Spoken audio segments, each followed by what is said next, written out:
Welcome to the Shaker Show. Et boum les gars, bienvenue sur un nouvel épisode du Shaker Show, le premier podcast court et efficace qui vous parle de toute l'actualité du CrossFit et de l'entraînement fonctionnel en général. Je sais pas par qui est sponsorisé l'épisode d'aujourd'hui, à en croire la tête de mon invité, je dirais peut-être par la Barbière de Paris ou un truc comme ça, ou par le syndicat des fans de Peaky Blinders. Quoi qu'il en soit, je m'étais plaint la dernière fois de pas avoir reçu Daniel depuis un bon moment sur le podcast. Eh ben écoutez, je pense que vraiment la terre va s'ouvrir en deux, car il est carrément là pour 2 épisodes consécutifs. L'invité d'aujourd'hui pour parler de la nouvelle saison des CrossFit Games millésime 2025, c'est Daniel Chaffet. Dan, comment ça va? Ça va. Écoute, on fait avec. Movember avance. J'ai hâte de pouvoir me raser le visage. Non, mais j'avoue que ton petit style avec le chapeau, c'était pas mal. Ah, C'est attends, bouge pas. Parce que j'en ai deux. J'ai le blanc là. Ça, c'était. C'est le, ça, c'est la saison printemps-été. Et puis j'en ai un que l'équipe m'a offert, c'est un noir. Et le noir fait plus hiver. C'est un peu en feutre, un peu feutré, quoi. Mais voilà. Donc ça c'était pour faire les games au Texas. Mais bon. Il va falloir que je range ça et que je sorte ma trottinette de métrosexuel, apparemment. pour aller faire à Paris. Ouais. Ah bah, écoute, à Paris, on aimerait bien. Hein.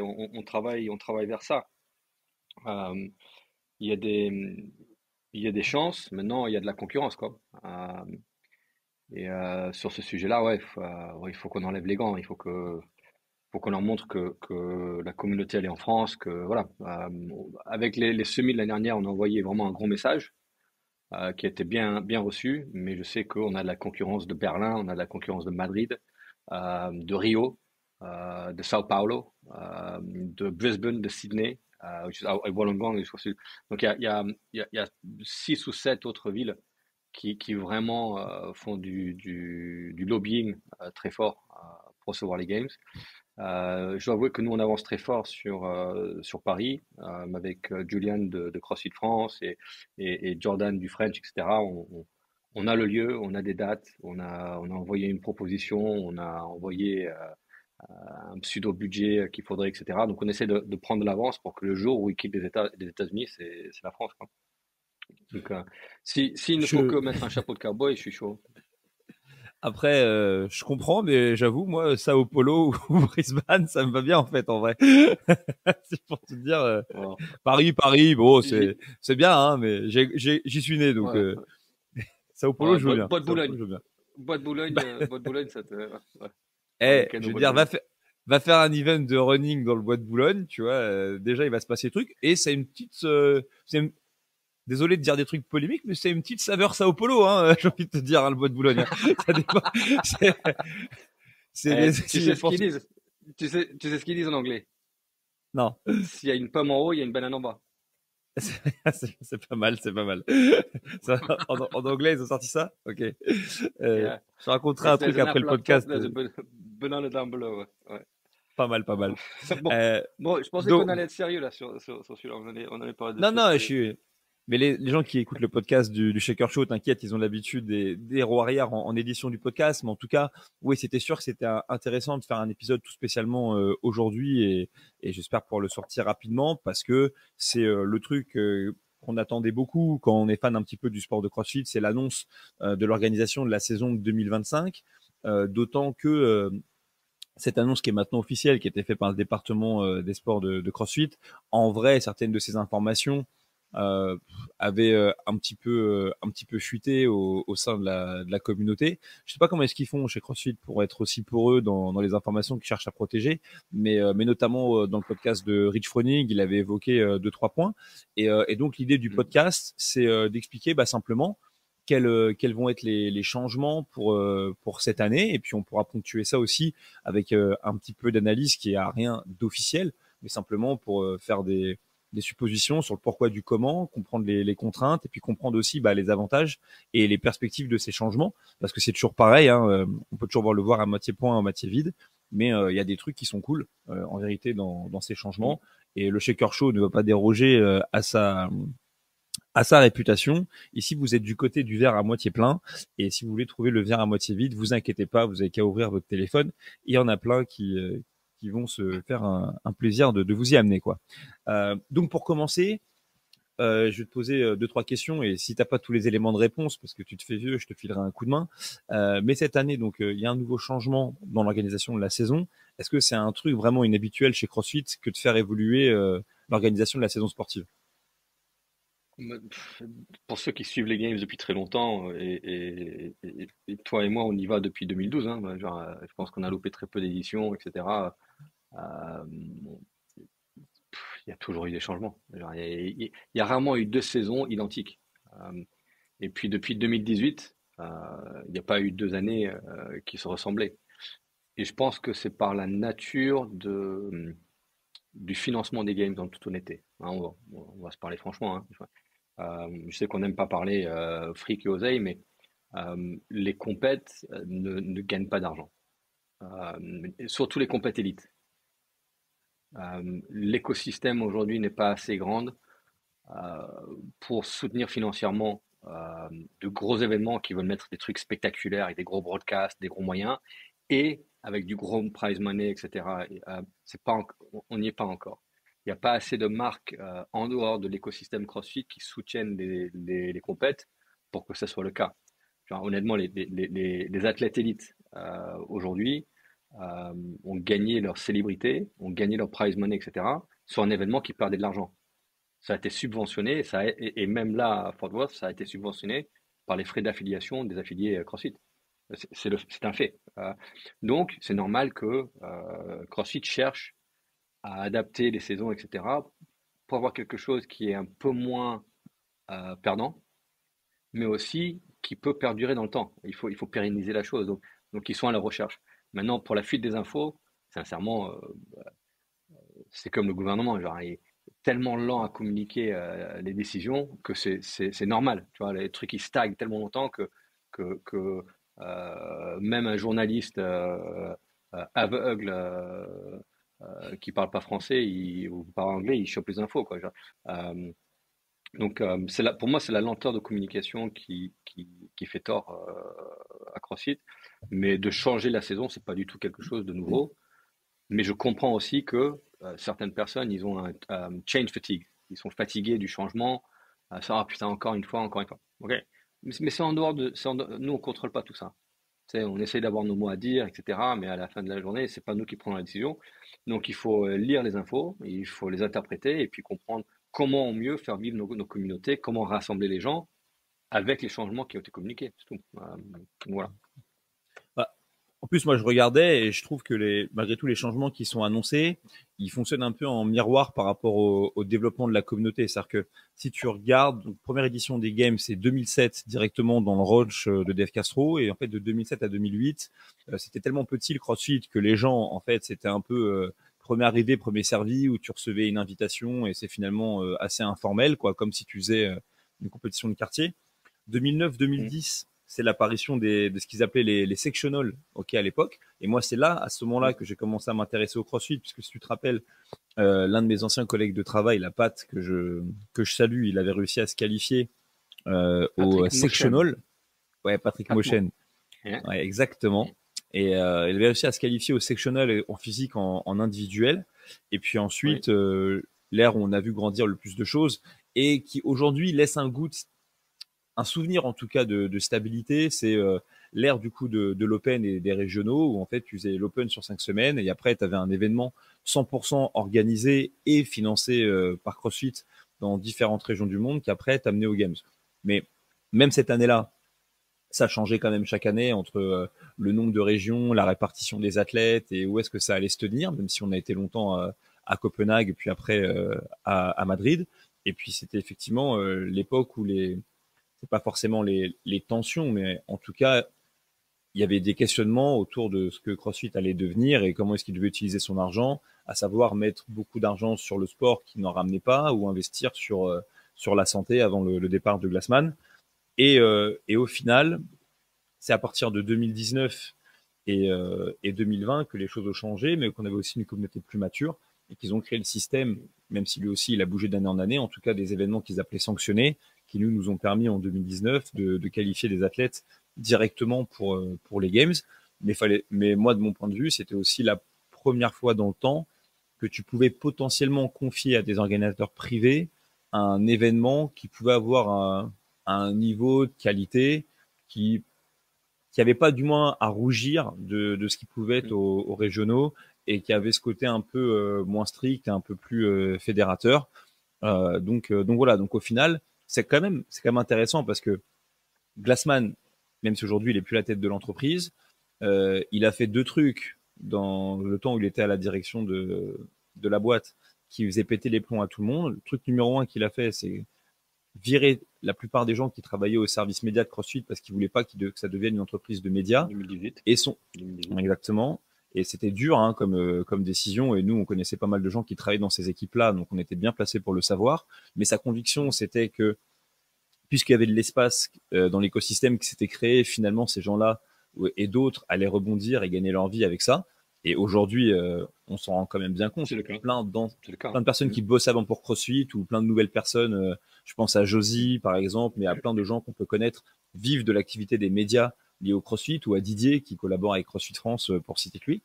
Et en fait, finalement, avec les Games, il y avait quand même un petit peu cette volonté-là, notamment la première année où vous avez été à Carson, où on pourrait un jour raconter des histoires savoureuses d'histoires de famille entre Dave et Greg, et où au final il y avait quand même cette volonté de lâcher un peu du lest et de lâcher un peu la bride et de rendre un petit peu à la communauté ce qui lui appartient. Et au final, je pense que ça marche aussi dans le sens où aujourd'hui les games sont pas moins forts que ce qu'ils étaient auparavant, mais qu'au final quand tu vois émerger je vais même pas parler de Rogue parce que Rogue c'est pas quelque chose de tant communautaire que ça, c'est une boîte privée. Mais quand tu vois quand même l'émergence de Wodapalooza ou du French ou la continuité des Strengths in Depth, etc. Puis il y a plein d'autres super compètes qui ont lieu un peu partout. Au final, ça permet à chacun de grandir et de grossir. Et je pense que tant qu'il y avait les régionaux, par exemple, que ce soit des compétitions comme les Affiliate Battle, les Mayennes, le French, etc., on n'aurait pas pu grossir autant que ça parce que quelque part, il y aurait toujours ce truc qui nous écrase. Et donc, au final, oui, il y a du changement, mais ça nous permet aussi dans nos lieux respectifs de grandir, quoi. Et c'est cool.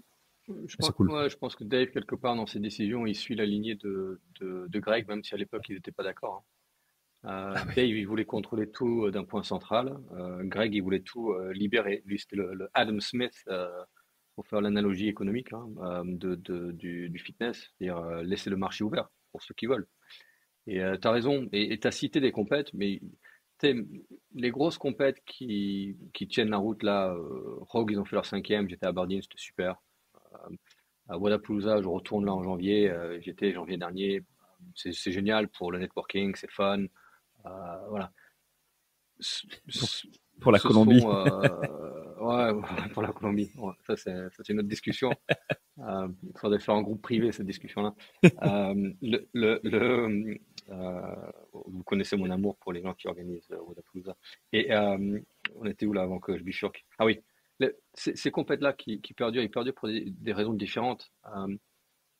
Rogue, ils perdent entre 2 et 3 millions de dollars sur le Invitational.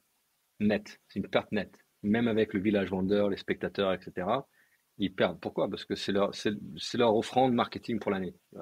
Voilà. Ils mettent en avant leurs jouets, etc. Voilà. Ok, donc ils peuvent se permettre de le faire. Le Wodapalooza n'est pas une compète élite. La personne qui me dit que Wodapalooza est un bon test de fitness, sincèrement, Hein, a, a beaucoup à apprendre. c'est C'est pas un bon test, c'est pas rigoureux, c'est pas un bon test de fitness. Le c'est- judging est compliqué, etc. C'est un événement qui est très fun. C'est un événement communautaire extraordinaire. c'est le Sachant que premier. j'y vais et C'est la, j'apprends chaque année. c'est la première compète. Et d'ailleurs, on leur avait piqué ça sans vergogne. Hein. C'est pas ce truc qu'on aurait piqué en toute transparence, mais qui se définissait elle-même comme étant un fitness festival. Ouais, c'est ça. Vraiment. C'est C'était très tôt. c'est un Woodstock, de fitness, quoi. Euh, et ils le font très très bien, et c'est génial, mais ils ne gagnent pas d'argent à travers une compétition, un test de fitness élite. L'écosystème là-dedans encore est trop petit. Donc qu'est-ce qu'ils ont? Ben, ils ont 3000 athlètes qui payent quasiment 500 dollars pour faire des WOD dans des conditions, ouais, c'est à Miami, il y a le soleil, il y a les palmiers, c'est génial. Mais sincèrement, si En c'était pas janvier. Miami, s'il n'y avait pas le soleil, s'il n'y avait pas le palmier, je pense que Wodapalooza se prendrait une bonne fessée sur les commentaires post-événement. Ils ont un super partenaire dans l'équipe de tir.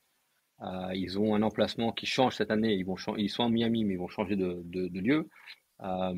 L'équipe qui l'organise est très très fort, mais ils mettent beaucoup trop de monde trop rapidement pour faire un bon test de fitness. Donc d'avoir des compètes qui arrivent à être des vrais tests de fitness, de trouver vraiment les gens les plus fit de la planète et être rentable, c'est très compliqué. Mais c'est ce que recherche CrossFit depuis le début. Voilà. Donc on est toujours à la recherche. Moi, je suis content avec des changements, je suis un peu frustré avec d'autres. Égoïstement, j'étais très content d'avoir 10 places qualificatives à travers le French l'année dernière parce que ça nous aidait à attirer facilement les meilleurs athlètes pour cette partie semi. Euh, on s'est troué parce que tellement on voulait mettre le paquet là-dessus qu'au niveau communautaire, on a fait une édition qui pour moi était très décevante personnellement, et je pense que pour l'équipe, il n'y a pas de surprise, hein. Euh, Arrête de et pleurer, c'est bon. voilà, mais il faut reconnaître, tu sais, quand on merde, il faut reconnaître. Donc cette année, on essaye de combiner les deux, mais c'est-à-dire quoi? Ben, Bah, on va faire un truc communautaire, mais avec un putain de test de fitness pour chaque catégorie avec plusieurs plateaux de taille, pas des petits plateaux, pas des trucs. Ouais. Il y a l'arène avec 5 000 personnes, il y a l'autre avec 1 500 personnes, il y aura une petite surprise à l'extérieur, etc. Et si on arrive à faire partie de la saison en étant une des compétitions qui qualifie des c'est peut-être gens, ça qu'il faut on commencer attirera les par meilleurs faire. aussi. C'est peut-être ça qu'il faut commencer par Mm. faire pour ceux qui écoutent le podcast, parce qu'on on rentre dans le vif du sujet là. Mais le but, c'est d'expliquer aux gens du coup comment s'organise la saison et, euh, et du coup, on parle d'événements qualificatifs. Pourquoi? Ce qui change pas par rapport aux autres saisons, c'est que pour tout le monde, la première partie des phases de qualification vont démarrer par la phase de l'Open, euh, qui va se dérouler à nouveau sur 3 semaines, et ça va se faire de la fin du mois de février à la mi-mars, ok, sommairement. 3 semaines de test dans les box, où là-dessus, je vais pas m'étendre. Par contre, ce qu'il va y avoir de nouveau, c'est que cette année, la suite de la compétition va changer. Jusqu'à présent, on avait eu droit à des quarts de finale pour le top 10% une année, puis le top 25%, qui venaient ensuite mener à des demi-finales euh, en physique ou en ligne en fonction des années, et ça nous amenait à la qualification pour les Games. Bon, ça maintenant, ça change. De mon point de vue, c'est dommage, parce que j'aimais beaucoup le système des quarts de finale, notamment quand c'était à 10%, parce que je trouve que ça permettait aux athlètes qui s'entraînent sans grandes ambitions compétitives, mais qui sont réguliers dans leur entraînement et qui ont le style de vie CrossFit, de se rendre compte de l'efficacité du programme et de se dire, bah tiens, quelque part, c'est la loi de Pareto, avec 20% d'entraînement, j'obtiens 80% des résultats. Et c'était pour moi un bon objectif, tu sais, smart, ça à la fois observable, mesurable et atteignable. Et donc ça, maintenant, les quarts de finale, voilà, ça disparaît. Bon, je trouve que c'était déjà un changement qui était amorcé avec l'augmentation du ratio. Ouais, voilà, c'est avec le ratio à 25%. Donc c'est quelque chose voilà, qui n'est plus là. Et pourquoi est-ce que c'est plus là? Simplement parce que maintenant, à l'issue de l'Open, ce qu'on va faire, c'est qu'on va garder le top 1%. Donc il y a environ 300 000 personnes qui font l'Open, la majorité c'est des masters. Donc ça veut dire que si il faut faire top 1000, quoi, grosso modo, si on a un garçon ou une fille élite. Et on va garder le top 1% qui, eux, vont devoir faire du coup une série d'events en ligne de demi-finale pour tenter de se qualifier pour les CrossFit Games. Les Masters, ce sera la même chose et les autres divisions. La seule chose, c'est que les Masters, je crois que c'est le top 2% qu'ils vont conserver. Et comme ça va permettre de qualifier à l'issue du coup de ces demi-finales complètement en ligne une série d'athlètes. Donc il y aura à partir de 2025 plus que 30 athlètes euh, aux Games, et parmi ces 30, 20 hommes et 20 femmes seront qualifiés par ce système. Donc l'Open, puis les demi-finales en ligne, et ensuite, l'autre moyen de se qualifier du coup pour les 10 places restantes chez les élites dans chacune de ces deux catégories, eh bien, ça va être au travers d'événements du coup sanctionnés à nouveau, qui seront répartis au travers du globe. Et je t'avoue que la question que je me pose, et tu vas peut-être pouvoir me répondre, c'est est-ce que tu penses que le French Rodon va être l'un d'entre eux, puisque jusque présent, il n'y a rien, y a rien d'officiel, et je pense d'ailleurs que s'il y a rien d'officiel, c'est qu'il n'y a pas encore de décisions vraiment qui sont prises. Si je devais miser, je miserais dessus, oui. Euh, Pourquoi? Parce que je sais à qui ils ont proposé de le faire. Je sais la liste des événements à qui ils ont parlé. À l'origine, c'était 12 places hommes et 12 places femmes allaient se qualifier à travers des événements. Le nombre de places par événement, ça dépendait du nombre d'événements qui répondaient positivement, etc. Maintenant, c'est comme un cadeau empoisonné quelque part aussi, hein. Mais moi, dans la négociation qu'on fait, c'est de le rendre le moins empoisonné possible. C'est-à-dire, on demande là d'être maître de notre planning, maître de l'heure de début, de fin, de broadcast, etc., que rien ne soit imposé, maître de la programmation, tout ça. Donc voilà, on est là-dedans. On demande aussi de ne pas être lié obligatoirement par les sponsors qu'ont les games, parce qu'on a des sponsors qui sont prêts à nous suivre, qui sont prêts à animer, activer et embellir l'événement local. Donc voilà les choses dans lesquelles on travaille, sur lesquelles on travaille en ce moment. Voilà. Donc ça, oui. Mais c'est bien avancé. On a nos différends, mais ouais, on travaille dessus. Je dirais honnêtement, probabilité 90%. Voilà. L'autre chose que je voulais dire, je pense qu'il y a des changements que tu as mentionnés là tout à l'heure. J'aimerais juste commenter certaines. Le fait de passer de 5 semaines d'Open à 3 et de maintenir à 3, c'est une très bonne chose. Pas forcément pour trouver les plus fit là-dedans, parce que c'est la prochaine étape qui sert à trouver ça. Tu veux filtrer, tu veux trouver les 1000 mecs et les 1000 femmes les plus fit dans ces catégories-là, le 1% des masters. Et ça, tu peux le faire à travers 3 WOD. Maintenant, pour être sûr d'avoir vraiment le top 30 ou top 20, il faut quelque chose d'un peu plus poussé. Et c'est pour ça qu'ils ont réduit de 10% à 1%. C'est-à-dire ils seront beaucoup plus exigeants sur le judging, parce que le judging en ligne est un peu plus compliqué. Ils seront beaucoup plus exigeants sur les critères des juges, sur la révision par vidéo, ainsi de suite, pour être sûr que pour ceux qui se qualifient à travers cette partie en ligne, c'est vraiment les plus fit. Qui est pas de 7,50 m qui était 7,30 m, qu'il n'y avait pas de, tu vois, il n'y a pas de vidéo qui n'a pas été vue, et puis voilà, tu vois, il manquait des no-reps, il manquait des pénalités, etc. C'est-à-dire, statistiquement, quand tu regardes les classements des derniers games, de 27 par là à 40, en fait, ce sont des gens qui voilà, ils créent plus d'écart quand quelqu'un se trouve, voilà, mais c'est cannon fodder. C'est un peu de la chair à canon. Tu vois, c'est le mec qui se fait dépasser d'un tour. Tu vois ce que je veux dire, ça étoffe le truc, ça produit plus de vagues, donc ça te limite dans ce que tu es capable de faire, dans le timing des WOD, etc. Si tu as moins d'élite, tu as moins de vagues, tu peux faire quelque chose qui, regarde Rogue par exemple, une vingtaine d'athlètes, hommes-femmes. Il y avait des moments où il y avait que deux vagues, hommes, deux vagues femmes, super spectacle, tout le monde s'est réuni, tout le monde regarde le truc, bon, tu sais, tu t'en prends plein la tête, et puis c'est comme t'as vu un set de tennis et puis tu vas, tu bois ton truc, tu vois. En tant que sport de spectateur, c'est beaucoup plus simple à suivre les histoires aussi dans les individus. Tu peux approfondir un peu plus, tu peux t'accrocher à des caractères, des personnalités que tu aimes bien, etc. Donc dans le storytelling, c'est beaucoup plus intéressant. Maintenant, pour les athlètes qui veulent percer, qui veulent avoir une... Parce qu'il y a des gens qui ont fait les Games, ils étaient 36e une année, ils apprennent, ils reviennent l'année prochaine, l'année d'après, ils sont 8e, 9e, etc. Ça va leur mettre un obstacle, ça fait en sorte que les Games sont un petit peu plus loin, un petit peu plus difficiles à accéder. Mais pour ces gens-là, bon, voilà, il faut juste être dans le top 30, hein, c'est tout. Ouais, Maintenant, des athlètes que je connais, qui ont vu ça, ils ont dit, ok, bon, allez, open, truc en ligne, si je réussis, super, et je ferai peut-être une ou deux compètes avant les games pour me roder, pas trop proche des games, peut-être qu'en compète, je vais me donner à 90% pour éviter de fractures, de machin, etc.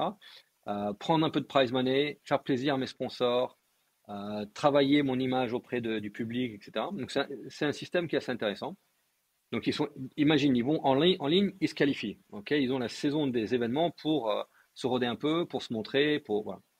Ceux qui réussissent pas en ligne, ils peuvent quand même aller aux événements. Toi, tu es déjà qualifié en ligne, mais tu es dans la même compète que moi. Tu es premier sur le podium, moi je suis deuxième. Tu vas Je reçois le golden récupérer le ticket. spot. Moi, je récupère le spot. Donc, toi, tu récupères quand même le prize money, je récupère quand même le spot. Donc, la saison telle qu'elle est décrite donne quand même plus d'opportunités aux athlètes de se montrer. Et comme c'est pas par région, c'est-à-dire un Européen, il peut aller en Asie. Mais un Brésilien peut venir, un Brésilien, un Américain, il peut venir en Europe. Je vais dire, pour le coup, tu vas plus retrouver, et je vois pas ça comme étant une mauvaise nouvelle pour être franc en termes purement sportifs, mais du coup, c'est fini les mecs qualifiés au forceps, qui, disons-le pour l'instant, à l'heure actuelle, c'est eux que ça concerne le plus, qui viennent d'Asie ou peut-être, pourquoi pas. Ouais, et puis qui termine dernier au Games. Bah voilà. Ouais, c'est le band, c'est quoi? Non, c'est l'aveugle au pays des. Oh, je sais pas l'expression française, mais voilà. C'est que ton niveau. C'est le moins mauvais des mauvais, quoi. Voilà. C'est le plus gros poisson dans un petit bassin. Voilà. Ouais. Et quelque part, je pense que ça fait quand même 2-3 ans, depuis l'apparition des cuts, où quand même ils avaient le cul entre deux chaises par rapport à ça. Ça, pour le coup, l'ouverture à l'international, c'est une décision de Greg, de Glassman à l'époque, que moi je trouve c'est une très très bonne décision. Ça a permis de montrer à quel point la communauté était forte et répartie dans le monde, de filer l'opportunité à tout le monde de se pointer. Mais après, du coup, c'était contrecarré aussi par le système des cuts, qui faisait qu'on réduisait le champ des athlètes. Donc au final. Et puis de faire le cut, de les faire voyager à Madison et de leur faire un premier WOD. Et il y avait des montées de cordes et la moitié des gens, ils ne savaient pas monter la corde, machin, etc. Et putain, t'as l'impression qu'ils faisaient 20 minutes à se pendre à une corde comme ça. Là. Et ensuite, le cut brutal. Putain, ça c'était pas non plus idéal. Donc je pense c'est 2019. C'est l'image que j'ai en tête. C'était ça. Mais juste que par exemple cette année ou l'année dernière, en fait les cuts ça a toujours suscité l'émotion, mais que je pense c'est une longue transition entre 2019 et la série des cuts très brutaux, et là les cuts qui étaient quand même un peu plus light, etc., mais qui répondaient finalement à la même nécessité, et qui était de réduire le champ pour centrer un petit peu l'action, le spectacle, le storytelling autour d'une minorité d'athlètes. En vrai, pour le coup, là, les personnes qui pensent à l'organisation de la compétition, moi, je pense qu'ils portent un peu leur couille. Ça fait 2-3 ans qu'ils tournent autour du pot et que là, ils disent, bon, bah, voilà, on va réduire le champ. Et moi, je serais même pas surpris qu'un jour, ce soit le top 20 de chaque catégorie qui soit conservé pour les élites. Peut-être. Puisque, pour le coup, c'est ce qu'ils font avec les teams. Et alors que moi, ma lecture, c'est que je pensais que les teams allaient se retrouver avec une compétition entre guillemets à part. Et je peux me tromper, mais ça n'a pas l'air d'être ce qui a été annoncé. Par contre, là aussi, on réduit le champ des équipes en les passant de 30 à 20. Et j'ai l'impression aussi qu'il y a un retour aux sources chez les teams pour essayer de revenir un petit peu aux racines de ce qu'était, ce qui à mon sens doit être l'affiliate cup. Ouais, ça fait des années qu'on en parle et qu'il y a des discussions avec Dave et l'équipe de sport, que les directeurs de pays en parlent, que retour envers la source qui est l'affilié, en fait. Et les micro-communautés qui existent partout dans le monde. Il y en a plus de 12 000. Et l'idée du Affiliate Cup au début, comme tu le sais, parce que tu as été dans les équipes où on essayait, tu sais, pour cool, de qualifier une équipe pour aller aux régionaux, etc. C'était de rassembler les communautés les plus fit, pas des super teams, pas des tiens, à quelle écurie je veux faire partie, tiens, je vais aller à Proven, et puis il y a 8 femmes qui sont super fortes, donc on va faire 4 équipes. Et on verra lesquelles se qualifient. Et puis tu retrouves avec un CrossFit Oslo qui a 6 équipes sur le tableau, plutôt que de mettre vraiment les meilleurs athlètes dans une équipe. Tu sais, voilà. Donc oui, on retourne aux sources. Et l'envie de ça, c'est de donner l'opportunité aux teneurs de boxe. Voilà, on va trouver qui sont nos 2 meilleures femmes, 2 meilleurs hommes. Allez, vous voulez faire une équipe là? Ça serait cool que vous fassiez l'équipe, que vous représentez la boxe. Qui est, tu sais, c'est l'équipe de la boxe, tu vois, et puis l'équipe et les adhérents ils viennent, ils nous encouragent, ils disent ah tiens non il faut le refaire, tu sais, et le 8-2, tu sais, je sais pas combien de fois vous avez refait les WOD pour essayer de gratter des points, regarder le scoreboard, machin. Alors, et les adhérents, ils arrivaient. Alors, l'équipe, comment ils se positionnent? Tu vois. C'était cool. C'est comme, t'es dans un bled et t'as ton petite équipe de foot, tu sais, qui essaie de se qualifier pour le championnat. Et donc, c'était un retour à ça. Et même dans l'Open, de rester sur 3 semaines et pas cinq, c'est avec l'affilié en tête. Pourquoi? Parce que tu sais comme moi, c'est dur d'organiser les Open. Tu organises une soirée, tu fais des vagues, le plus de gens tu as inscrits, le plus de gens tu vas faire passer. Parfois les WOD, rien de Pierre à Versailles, tu sais, il a une box, c'est la taille de mon grenier. Euh, euh, tu sais, il les fait passer en vague de une personne à la fois, tu vois, et donc il inscrit 70 personnes et il en a pour 3 jours de qualif. Donc c'est pas évident, tu vois. Donc c'est bien d'avoir préservé ça à 3 semaines. C'est bien de revenir sur les équipes 2 et 2, je pense, et dans les box. Et c'est bien aussi que pas de quart ni semi, mais il y a ce côté en ligne qui se passe dans une box. Et puis aussi, il y a les prérequis sur les juges. Donc, c'est de prendre les choses au sérieux. L'affilié qui veut prendre les choses au sérieux, qui va accompagner ses adhérents dans l'aventure du 1%, etc. Il y a des choses à faire, etc. C'est intéressant. Je trouve que c'est vraiment c'est une façon de se focaliser sur l'affilié et, voilà, et ce qui se passe dans la communauté. Donc, moi, je trouve ça vraiment très bien, honnêtement. Il y a d'autres Non, choses que je tout trouve moins ça, bien, mais tout ça, je trouve très bien. bah, en tout cas, c'est les changements qui vont forcément, voilà, faire un petit peu parler parce que c'est ceux qui diminuent un petit peu les chances de qualification des athlètes pour l'événement sur lequel ils rêvent de s'aligner. Maintenant, on comprend un petit peu la lecture en termes de spectacle, en termes d'équilibre financier, en termes d'avoir une saison dans laquelle, en fait, on peut laisser l'opportunité aux meilleurs de s'exprimer dans les games, peut-être dans d'autres gros événements, que ce soit des événements sanctionnés ou les rogues, et donc tout ça, c'est cool. Et puis, pour le coup, il y a des choses qui changent, mais il y a quand même des choses qui s'inscrivent dans la continuité. Et ce qui s'inscrit dans la continuité, c'est le fait de continuer à tenter de créer des synergies, justement, quand tu essaies de rendre à la communauté entre des compétitions qui existent et qui sont centralisées sur certaines catégories, comme les edge groups ou les adaptives, et continuer à leur donner un peu de momentum. Moi, l'année dernière, tu le sais, j'ai accompagné Mélodie et puis j'ai croisé tous les Français qui étaient sur place pour les Legend Championship. Franchement, ça avait un bon petit goût de régionaux 2013-2014 à Copenhague. C'était vraiment cool. C'était vraiment une ambiance de malade.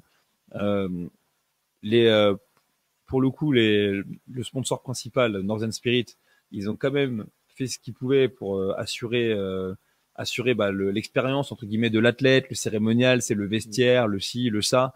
Là-dessus, moi, pour l'avoir vécu de l'intérieur et pour avoir comparé avec nos boules à l'époque, ou même quand toi et moi, te rappelles, au tout début, en 2013, tu nous emmenais, il y avait les mecs de Reebok qui te taillaient potentiellement sur place un peu plus tes fringues, si les filles ou les mecs voulaient Ouais, plus il en prenait, ouais. si et ça.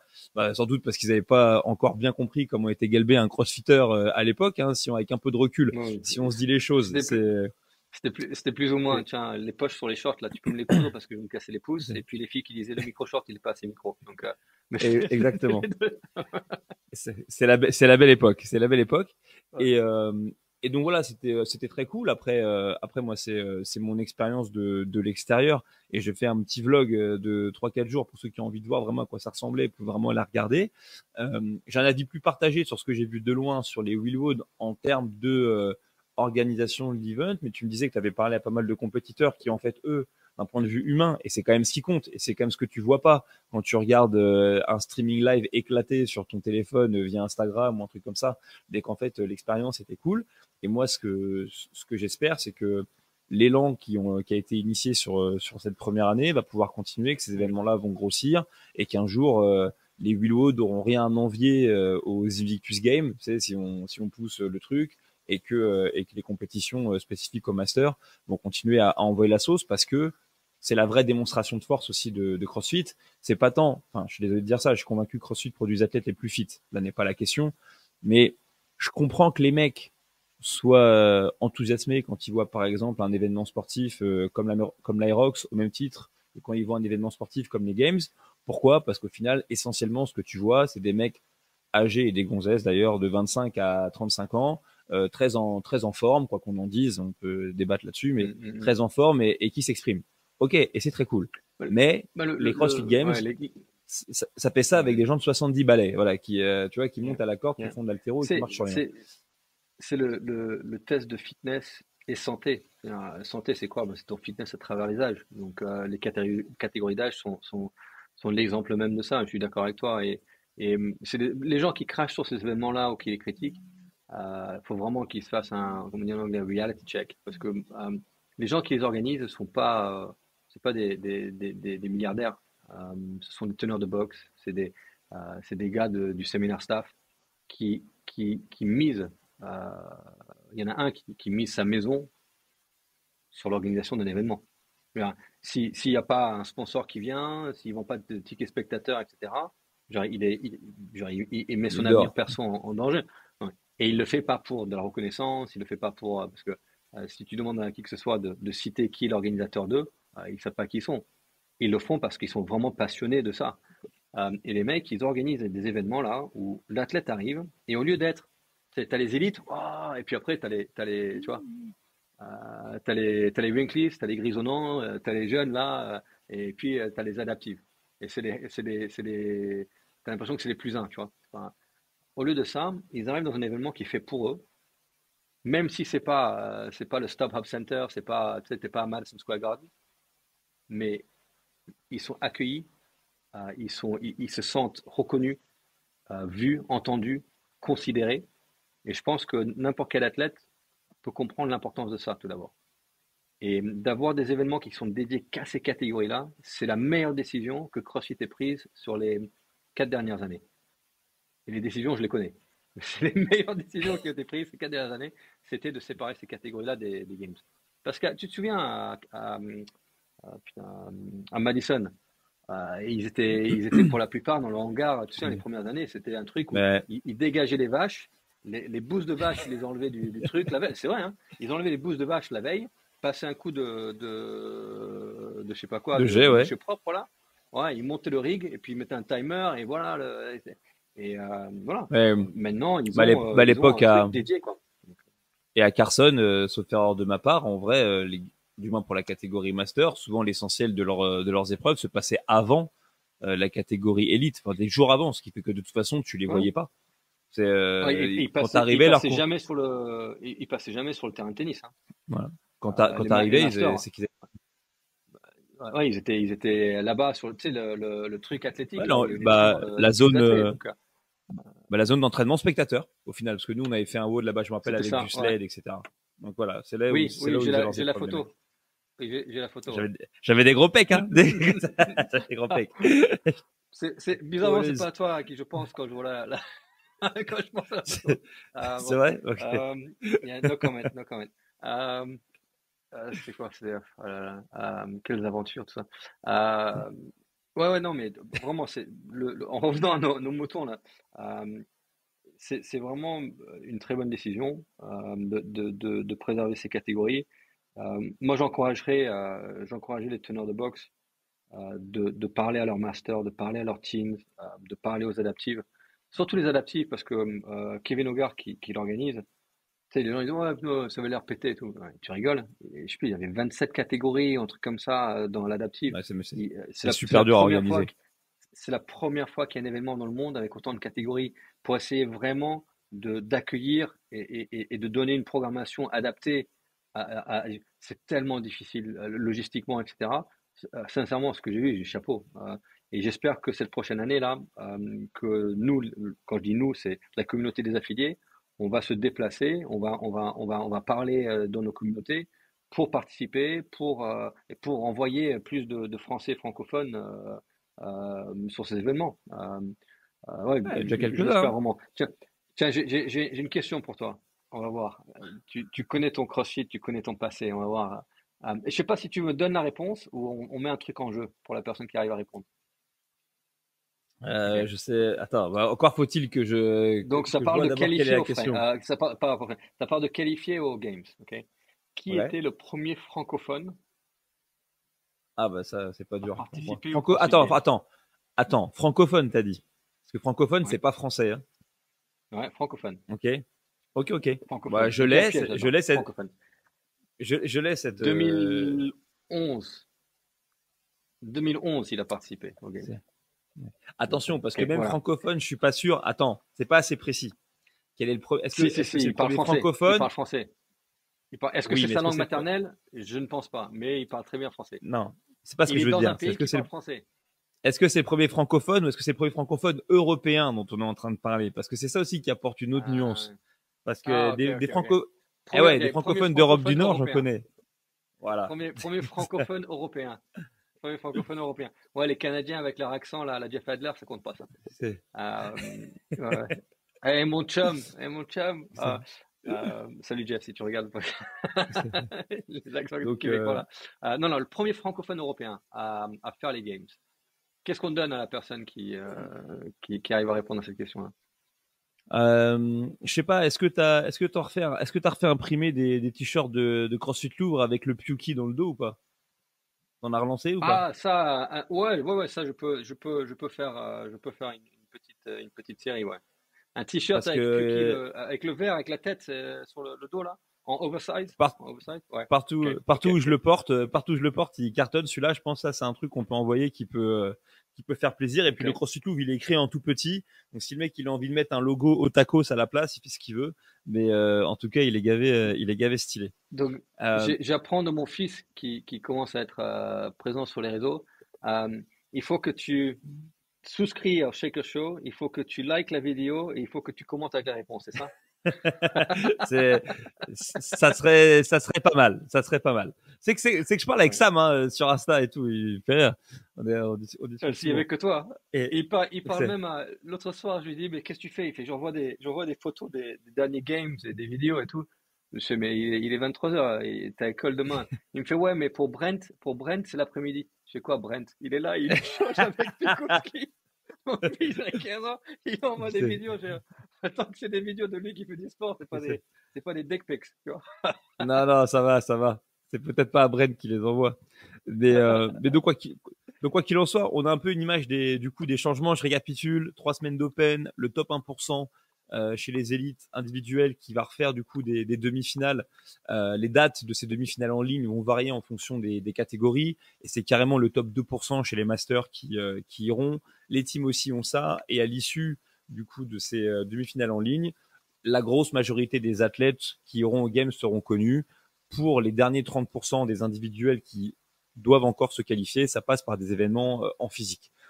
Pour arriver à la fin du podcast, le truc effectivement qui est important, c'est que tu l'as mentionné à plusieurs reprises, c'est que le judging, qui est toujours quelque chose qui a été problématique dans le monde du CrossFit, c'est problématique dans tous les sports, mais d'autant plus dans le monde du CrossFit, c'est quelque chose sur lequel cette année véritablement, apparemment le département sport compte agir.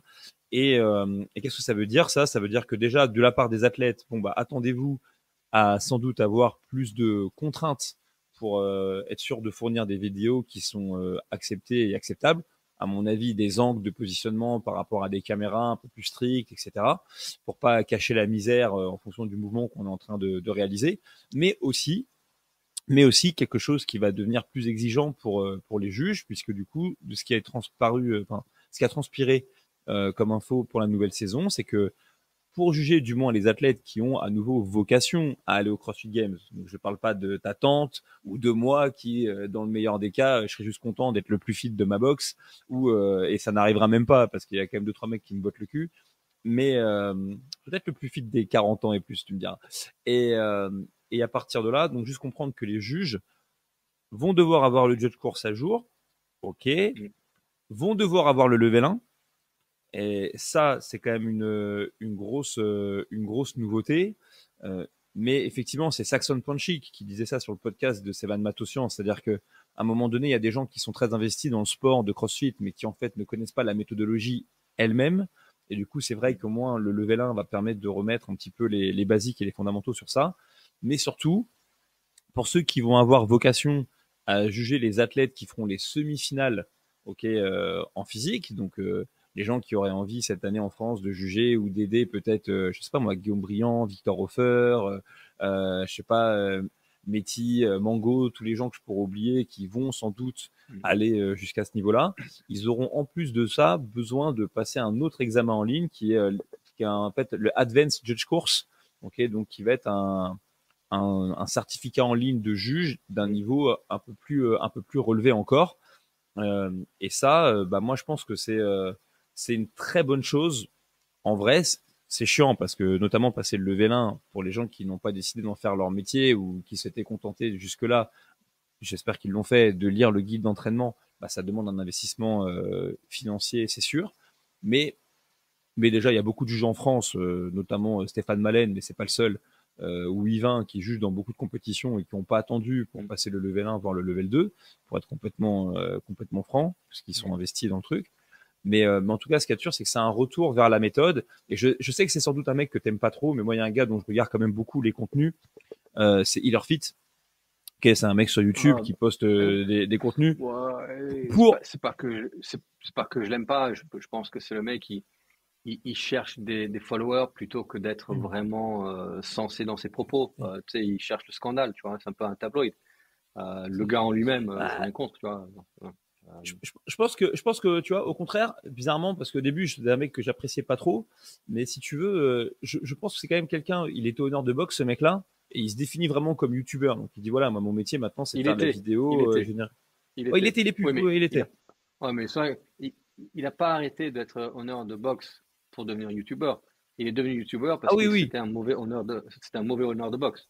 Voilà, faut dire les choses telles qu'elles étaient. Voilà, mais en tout cas, ce mec-là, dans ce qu'il a pu faire, bon, déjà, il a fait des fois des contenus un peu polémiques, mais il a parfois aussi pris le temps de dire pourquoi est-ce qu'il le faisait, c'est-à-dire de faire un arrêt sur image, de dire, vous savez, si votre but c'est de grossir sur une plateforme comme YouTube, à un moment donné, vous devez analyser les vidéos que vous postez. Voilà une vidéo où je parle de, j'en sais rien moi, les points de performance du squat. Voilà une vidéo où je vous demande qui d'après vous est dopé, pas dopé. Regardez les chiffres et vous allez voir qu'il y a forcément un sujet qui attire plus qu'un autre. Mais ce gars-là, en tout cas, ce qu'il y a de sûr, c'est que il a toujours revendiqué l'importance, par exemple, de la qualité des mouvements, dans les compétitions. Et de la qualité du juging, oui, tout à fait. Ouais. C'est ça. Ouais. Et même si des fois il l'a fait de manière, franchement, soit maladroite, soit parfois qui n'ont pas dû être agréables du tout pour les personnes qui étaient directement concernées. En fait, je trouve que c'est quand même cool d'avoir, et il n'y a sans doute pas que lui, mais des gens des fois qui font un peu les trublions pour rappeler le fait que CrossFit, c'est de l'intensité, mais c'est aussi de la haute qualité de mouvement. Et de dire que même si ce sera sans doute pas parfait, parce que c'est jamais parfait, avoir des juges qui sont investis, qui ont passé ne serait-ce que le level 1 pour vraiment être imprégnés de la méthode, qui ont un puis un second niveau entre guillemets de qualification renouvelé annuellement pour être sûr que leur œil est à peu près calibré, c'est bien. Ça ne remplace pas l'expérience terrain, ça ne fait pas la qualification, ne fait pas la qualité du mec, mais on progresse vers un truc plus exigeant et qui au final va servir à mon avis la justice ou la justesse de la compétition. L'utilité du level 1 pour le juge, je pense, c'est indéniable, mais également pour l'athlète. Toi, tu te souviens, les premières années où il y avait séminaire staff qui voyageait à l'international, etc. Dans le séminaire staff, à l'époque, tu te souviendras qu'il y avait Annie Torres-Dottir, il y avait Jason Kalipa, il y avait Rich Froning. Ils étaient tous séminaire staff. Parce que d'avoir passé le level 1, c'était un moment d'explosion cérébrale qui les a aidés à devenir meilleurs athlètes et au point où ils se sont même retrouvés sur le staff. Donc moi, je pense que je pourrais encourager les gens qui veulent vraiment être de très bons athlètes à réellement étudier la méthodologie et faire le level 1. Et pour les gens qui disent ouais, j'adore le CrossFit, ouais, dans ce cas-là, si vraiment tu adores, va comprendre ce que c'est. Parce que t'aimes t'entraîner, c'est autre chose que j'adore le CrossFit et de pouvoir parler sur la méthodologie. On est d'accord. Et une nouvelle fois, il y a le guide d'entraînement en plus, niveau 1, niveau 2, CrossFit Kids, compétiteur course, etc. Tout ça en vrai, vous tapez sur Google, le PDF il sort direct. Donc je veux dire que s'instruire autour de la méthodologie, sans même le faire sanctionner par l'obtention d'un certificat, en vrai de vrai, c'est à la portée de tous, mais ça permet de comprendre plein de choses, y compris sur le domaine sportif, y compris sur comment certains arrivent à deviner parfois les events qui risquent de tomber en compétition. Ils arrivent à le deviner, pas pour le côté sportif, ils arrivent à le deviner parce qu'ils ont compris la méthodologie et qu'ils arrivent à sentir un peu où est-ce qu'on veut aller en termes de tests. Et donc voilà, donc on verra ce que ça donne. Une nouvelle fois, on l'a dit au début du podcast, ici c'est le podcast du verre à moitié plein. N'hésitez pas à déverser votre vide dans les commentaires qui seront sur Spotify, sur YouTube ou ailleurs. Qu'on lira Mais pas. Qu'on lira pas. voilà. Non, moi je lirai tout, je Tu lirai peux. tout. Ah, c'est, je sais pas, il paraît qu'un bon commentaire ou un mauvais commentaire, au final, ça fait tourner l'algorithme pareil. Donc tout ira bien. Mais en tout Là, cas, ce qu'il y a de sûr, c'est tu parles que, un langage que je comprends pas. voilà, bah, ton fils, il comprendra. Et bah, Samy pourra t'expliquer. Mais en tout cas, voilà, c'est le chemin qui est tracé. Au moins maintenant, on n'est plus dans l'expectative, on n'est plus dans la rumeur. On sait Ouais. en quoi s'en tenir. Et nous maintenant, ce qu'on espère, c'est que le French Rodon va pouvoir conserver ses lettres de noblesse et rester un événement sanctionné. D'autant que je ne veux pas dire de conneries, mais on est le combien aujourd'hui? On est le 22, c'est ça, 23. Et donc on est à une semaine. On a une semaine de l'ouverture officielle des inscriptions 8 jours, pour, ouais. Ça pour va être l'édition 2025. ouais, en fait, il y a double ouverture et pour qu'on clarifie, comme ça, il y a pas de quiproquo. Il y a double ouverture. Il y a comme une prévente qui est réservée pour les athlètes qui ont déjà fait le French et les bénévoles et les spectateurs. Donc, qui gardent un œil sur vos emails, mais vous aurez quelques jours de prévente, c'est-à-dire vous pouvez vous préinscrire. Et en fait, c'est un tarif où on paye la TVA et on couvre les coûts de la plateforme, quoi. Je crois que c'est 10 euros l'inscription. Donc ça tiendra un certain temps avant l'ouverture au public. Le prix d'inscription sera de 25, donc il y a une petite économie. C'est un geste d'amitié et de remerciement pour ceux qui nous ont soutenus sur ces dernières années. Et en toute sincérité, tu sais comme moi que c'est pas sur les inscriptions des athlètes que on espère payer le stade, quoi. Ça, c'est un appel aux sponsors. Soyez prêts, mettez des zéros sur les chèques. Et euh, ce qu'on veut faire, si on veut faire vraiment un gros truc pour la communauté, on veut rassembler du monde, on veut se faire plaisir. L'endroit peut accueillir beaucoup de gens. Il y a des palmiers, il y a du soleil, il y a un stade de fou, il y aura des athlètes de fou. On discute déjà avec des athlètes des Games d'autres régions que l'Europe qui n'ont jamais fait une compétition en Europe pour venir. Donc on espère avoir un spectacle aussi, mais surtout d'avoir une compétition où on fait plaisir à tout le monde. Donc ça c'est le but. Donc à partir du premier, donc gardez un œil sur vos emails pour si vous étiez bénévole dans le passé, athlète dans le passé, gardez un œil là-dessus. Bon, ça devrait le faire. 10 balles, t'as dit? Bon, je vais peut-être m'inscrire. C'est 10 balles. Ouais. Tu peux. Ah, vas-y. Avec l'algorithme qui te paye là. Non, non, bah, alors là, ça, si tu savais, il y a un mec il y a un mec qui Les m'a demandé amis, hier, je j'étais à un veux dire repas, et qu'il un y a mec qui m'a demandé combien je gagnais. Vas-y, hein, dis ta salade. non, on allait faire une cagnotte pour les implants capillaires à Istanbul pour Eli.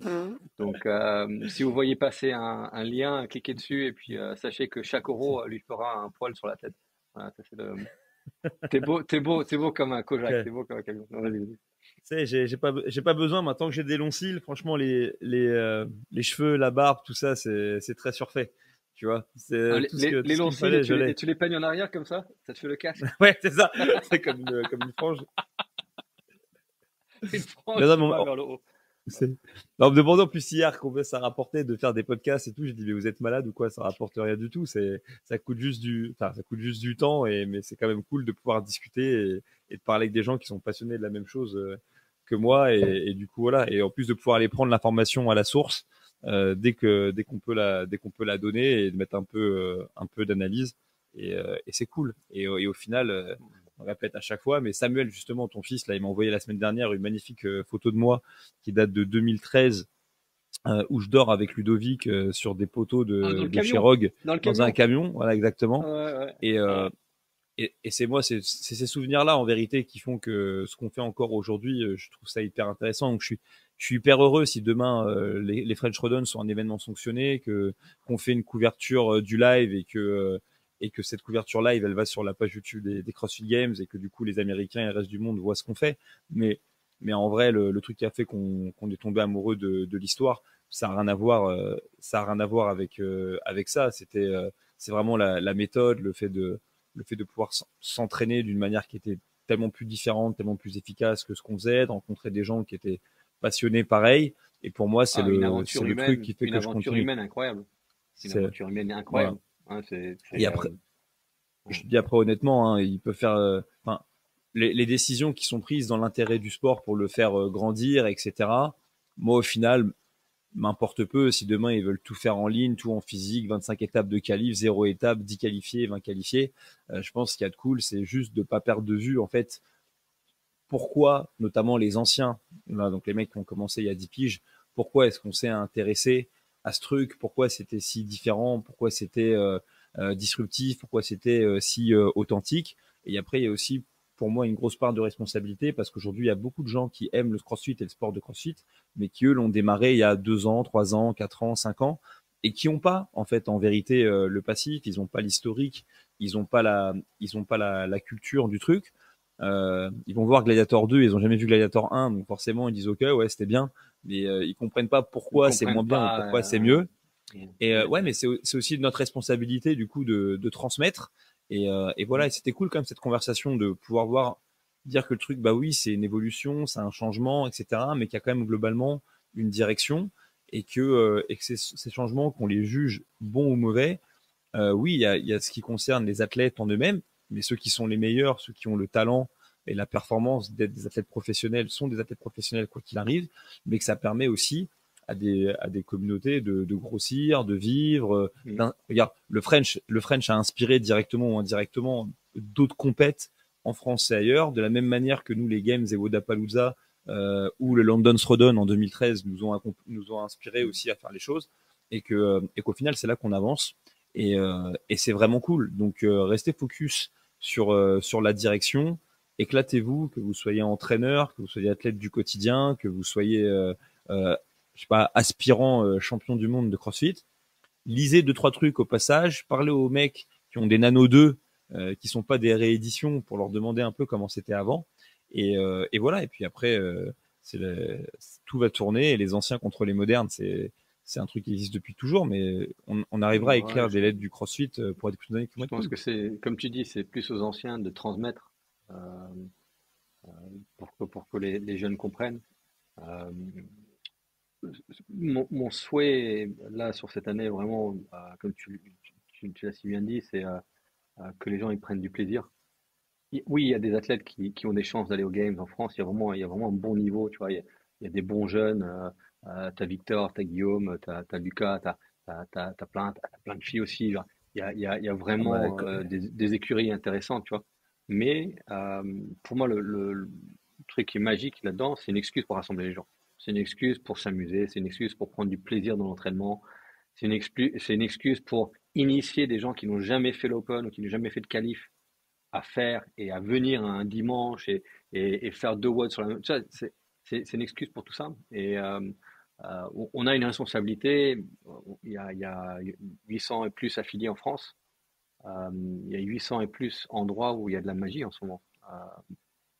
Et bah, je ne vais pas devenir très existentiel, mais la vie est dure. Hein. La vie est vraiment dure. Et toi comme moi, on espère que quelque part ce qu'on fait, ça sème quelques moments de plaisir pour certaines personnes, et puis on espère éventuellement un jour, en retour, si on a de la chance, de recevoir quelques moments en échange, c'est tout. Et avec le CrossFit, c'est un putain de véhicule pour ça. C'est un sacré véhicule pour faire du bien. Donc, et l'Open, comme les qualifs du French, c'est juste une excuse pour se rassembler et se faire du bien. C'est tout.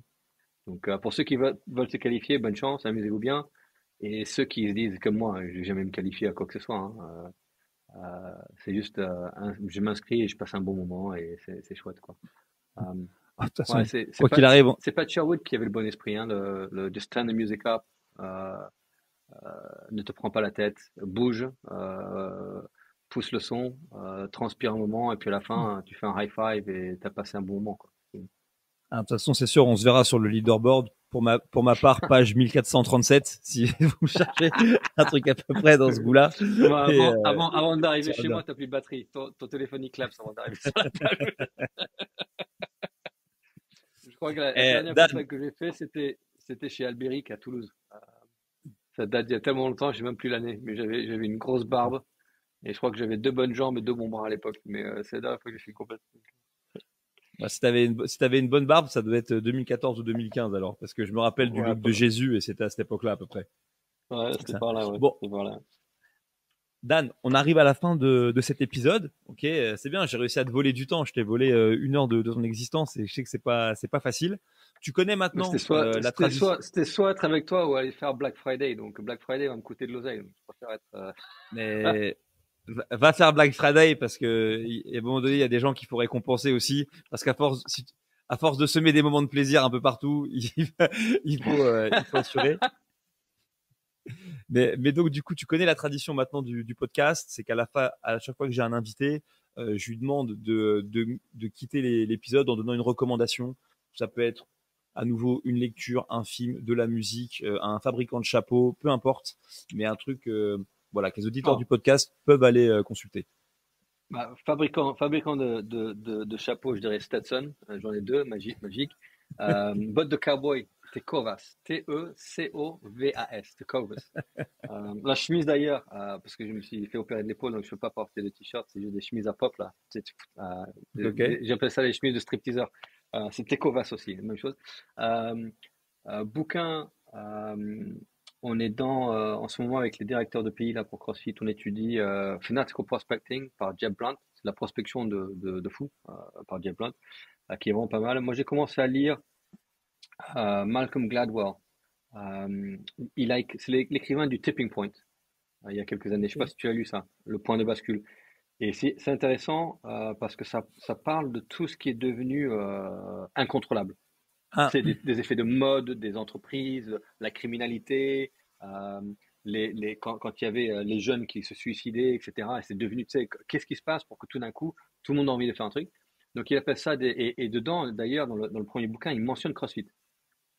Et il parle de virus social et comment être un ingénieur de virus social. Et donc pour des teneurs de boxe, ça c'est intéressant. Donc Tipping Point, mais il vient de sortir le deuxième et c'est The Return of the Tipping Point, un truc comme ça, le deuxième. Donc je suis en train de dire ça, c'est pas mal.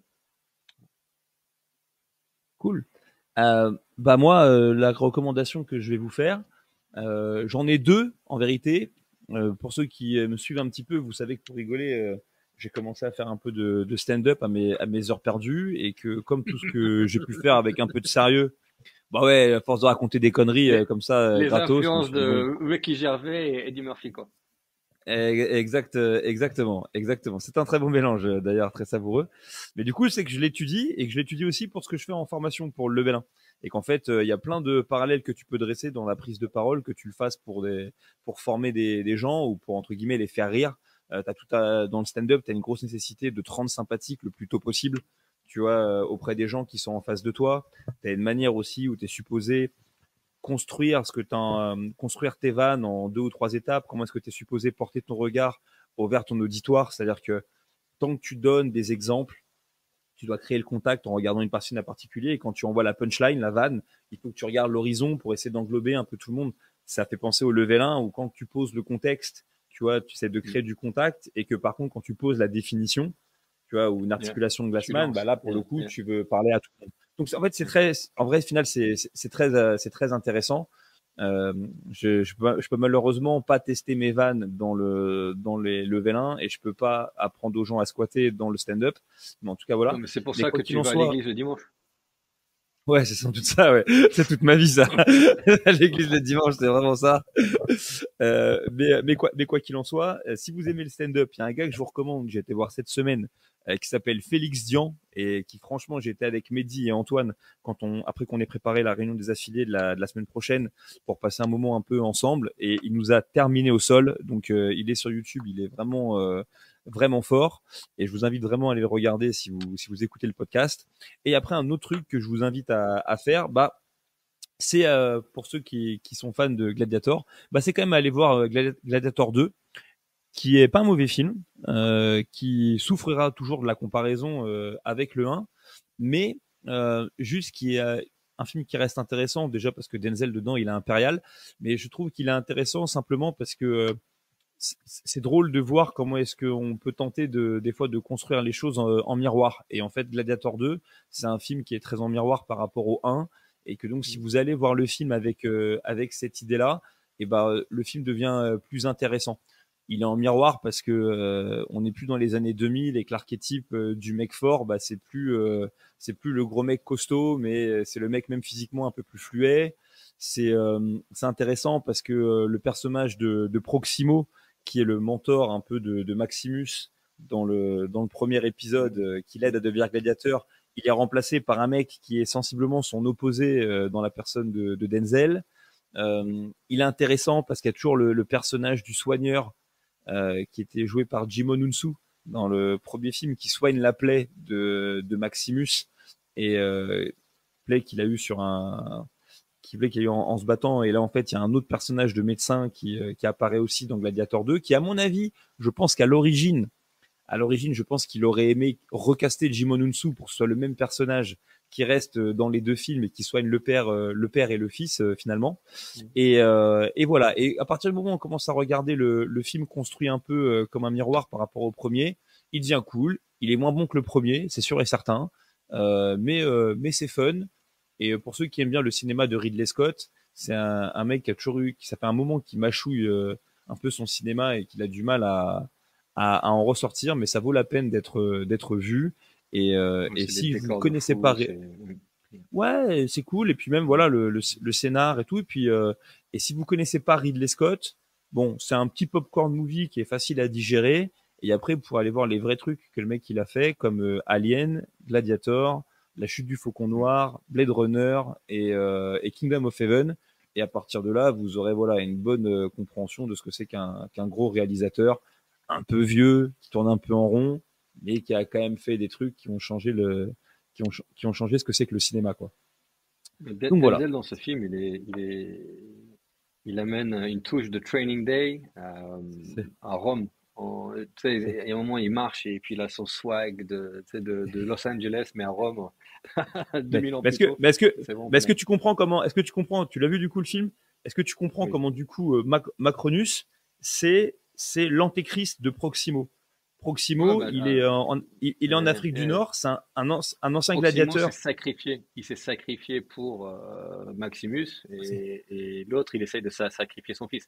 Oh, c'est une Voilà. version, ouais, tout à fait. Et il est fan de Rome. C'est-à-dire que Proximo était gladiateur.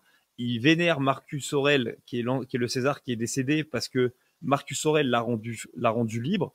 Donc c'est un ancien esclave qui lui-même maintenant voilà fait monter les gladiateurs. Et qui est devenu gladiateur et qui a gagné sa liberté. Ouais. Voilà. Macronus est lui aussi un ancien esclave, mais qui déteste Rome et qui maintenant qu'il n'est plus esclave, lui il espère qu'un seul truc, c'est prendre du pouvoir et tout niquer. Tu vois, et c'est un nihiliste Macronus, parce qu'en fait quand il a le pouvoir en main là, il pourrait juste rester là, mais non, il veut vraiment foutre la merde et tout détruire, alors que Proximo lui c'est tout l'inverse. Quand il a un peu de pouvoir et machin, et ben il décide quand même d'aller vers le chemin de la vertu et de la grandeur de Rome, etc. Et donc les deux personnages sont vraiment assez ouf. Le personnage aussi du général, qui est joué par Pedro Pascal, il est hyper intéressant, parce que Pedro Pascal, quelque part, c'est Maximus. Okay, il tue son père quelque part dans le film. Parce que pourquoi c'est Maximus? Parce que c'est un mec qui a de l'honneur, mais qui fait tout pour la grandeur de Rome. Et la première scène du film, je suis désolé, je fais une digression, mais dans Gladiator, la première scène du film, c'est les Romains qui attaquent les Celtes, ok, et qui les déglinguent, et Macronus qui rentre victorieux. Et il fait ça pour son père, ok, qui est pour son père spirituel, qui est Macronus, et il a cette relation avec la fille du coup de César, avec qui tu comprends qu'il a eu une histoire d'amour. Et le général qui est joué par Pedro Pascal, la première scène du film, c'est à nouveau Rome contre les Numides, mais cette fois-ci vu du côté des Numides, pas du côté, tu vois, comme si on avait regardé la première scène du côté des Celtes. Et eux, ce qu'ils voient, c'est du coup, exactement, c'est Rome l'envahisseur, et Pedro Pascal rentre lui aussi en vainqueur à Rome, mais lui, il fait ça toujours pour cette femme qu'il aime, et Rome, mais il fait ça pour des empereurs qu'il déteste. Et la femme qu'il aime, c'était la maîtresse de Maximus. Et exactement. Bon, on va pas pourrir le film, mais ouais, il y a plein de fils. D'ailleurs, elle est magnifique. C'est une femme extraordinaire. 20 et quelques années plus tard, elle joue dans les deux films, incroyable. Donc voilà, donc tout ça pour vous dire, voilà, allez voir le film. Ceux qui ont vu le premier, vous ressentirez pas les mêmes émotions que lorsque vous avez vu le premier, c'est sûr, mais essayez de comprendre comment quelque part le film il est construit en miroir et du coup il aura l'air beaucoup plus intelligent et intéressant que si vous le regardez juste pour savoir comment qui et quoi va se faire découper et de quelle manière, quoi. Voilà, voilà. Il faut regarder le premier sur Netflix et puis ensuite aller au ciné. C'est ça. Exact, Ça fait, exactement. ouais. C'est très pas C'est mal. des bons. T'as fait deux recommandations très, très différentes, très sympas. Ouais, c'est cool ça. Ouais, on essaye comme ça. Vous serez de meilleurs entrepreneurs, vous serez plus gaulerie et et vous aurez mangé des Maltesers. Voilà, si vous écoutez nos conseils. Et vous Ouais, serez, super. Et je veux dire, il serait potentiellement mieux sapé si vous avez les chemises de Dan, mais voilà. te coves. Merci pour ton temps, Ellie. Et puis, écoute, bon courage sur tes séminaires. On se voit très bientôt et yeah, on se croise à la réunion des affiliés là, le week-end prochain. On se voit là-bas. Exactement. J'y serais pas de souci. Super. Les gars, c'était le Shaker Show. Je vous dis à tout bientôt. On se retrouve vraiment sur les